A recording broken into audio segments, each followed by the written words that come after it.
This is Peaches, hoping you've been good to yourself and better to your health.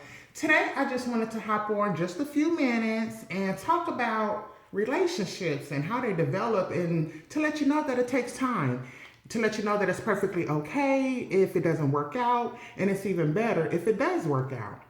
First off, let me just say that whatever I'm learning, I definitely want to share and help others to be, once again, a better you and to make better decisions. Sometimes we don't realize certain things unless it's brought to us in the forefront. So first off, let me just say that just because you meet someone doesn't necessarily mean that person is meant for you, that they're your soulmate. It takes 3 weeks, and that's just after constant communication, just to let you know if you really like that person. You say, Miss Peaches, well, how would I know if I like that person? Well, for example, there's definitely questions you should be asking. Shout out to Reverend R.C. Blake. He definitely said these are 10 important questions that should be asked within the first month of dating.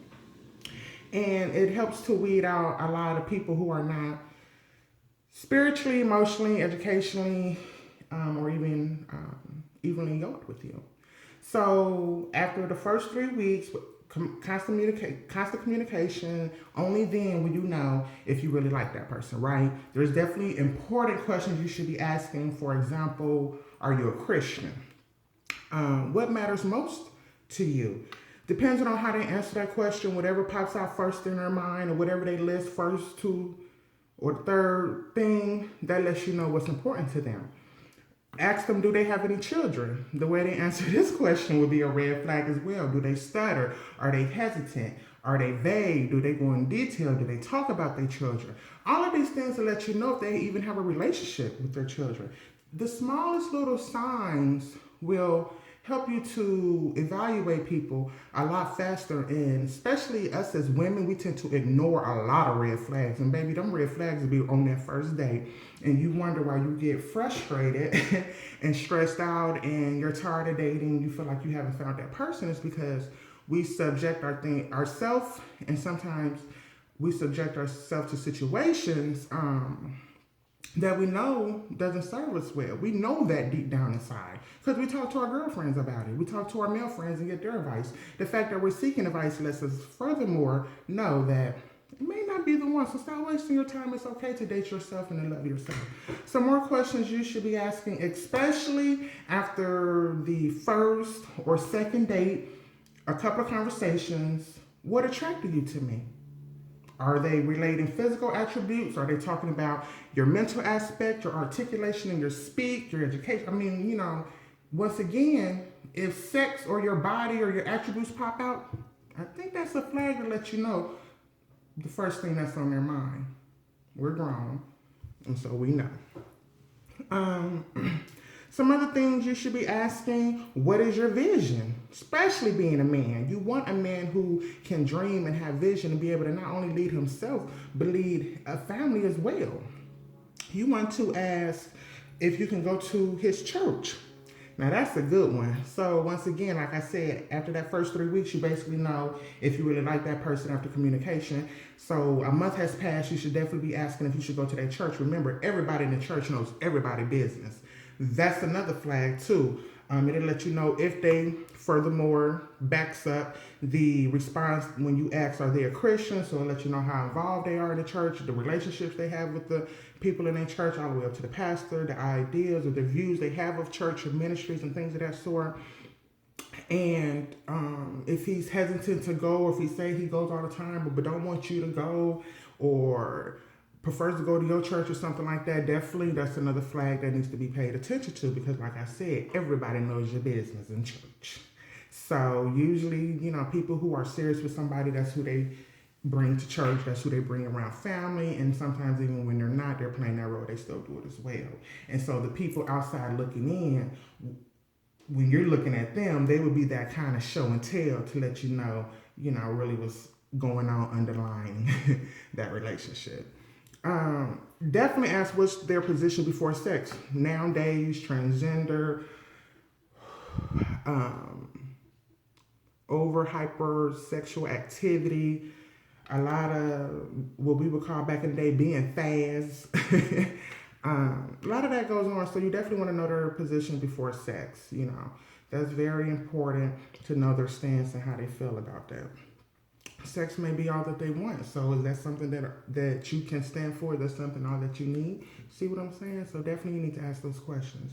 And you definitely nowadays need to ask especially asking a man what a man feels a woman's role is versus a man's role. You would be surprised. That'll help alleviate a lot of your stress as well when dating, to let you know if you want to move it past that 3-week mode. Save yourself some heartache. Let's say everything's working out. You moving past that 3-week mode. You like them, like how they responding. Because remember, action speaks louder than words. 80% is physical, 20% is verbal. So after 6 months, now you've been talking, once again, that constant communication, interacting. It's only 6 months that you realize their educational level, their articulation, their educational comprehension. It's only then do you truly understand and know to see if they're following that vision that they told you 6 months prior. It's only then do you really understand how they deal with consistency, how they deal with contrast and things of that sort. 1 year later, it's only after 1 year the boogeyman really starts to come out in people. You learn how they handle adversity, how they handle obstacles, how they handle life situations, how they react to life, how they feel about their innermost circle. Now, after 1 year, is their actions going to back up everything that they told you in the beginning? Do they spend that quality time with their children, with their family, go to church? Do they pray? Do they meditate? Do they try to balance work and life? That's very important. Stop thinking that you can save someone. Only thing you can do is pray for them and be in the gap of prayer and speak life over that person as they continue to seek the self help that they need in order to get better. If they're not doing that, if they have not done that, move on, don't waste your time. So after that 1 year, you're dating and things of that sort.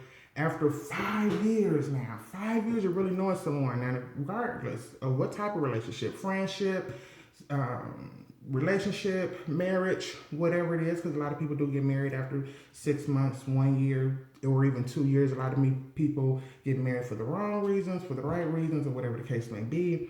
And it's only then as they would say, that straw breaks the camel back, and you will start to see their interactions with each other and how they handle things. And if it's true love, then love is kind, love is peaceful, love is supportive, and love will conquer all things. If two people are on the same path, and if someone is, as far as the man, if he's leading with his vision and he has a Godhead and he's strong, then all things are possible. So, like I said, it's only after that 5 year mark you are truly understanding the way someone thinks and why they think that way. Where did they learn their behavior and their mental patterns and the way they respond to things? Because we are a product of our environment, right? So I just wanted to hop on here for a few minutes and just encourage you to continue to love yourself. If you are in that pursuit of happiness in a relationship and you are in that pursuit of wanting to be married and be evenly yoked with someone, first of all, you have to know who you are and love yourself.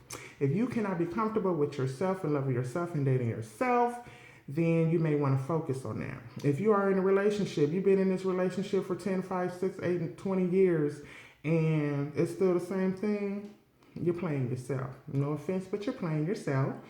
And for those who have that great balance in their relationship, be kind of like, I don't want to say the spokesperson, but just encourage others that, it can be done. When I was a few years ago going through my separation, I was running into women. Thank God the Holy Spirit, the universe was aligning me to put me in position with people to keep me encouraged and basically keep my heart open to the pursuit of love and happiness and joy, because it's possible.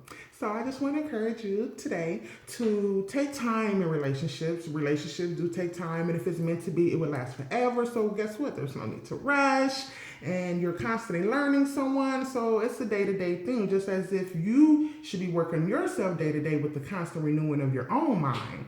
Find that balance within yourself, within the God that's within you, and the universe will bring you everything your heart desires. And once again, I love you. I make things happen. I continue to make things happen. Continue to be good to yourself and better to your health. And until next time, I love you, and there's nothing you can do about it. And I'm out.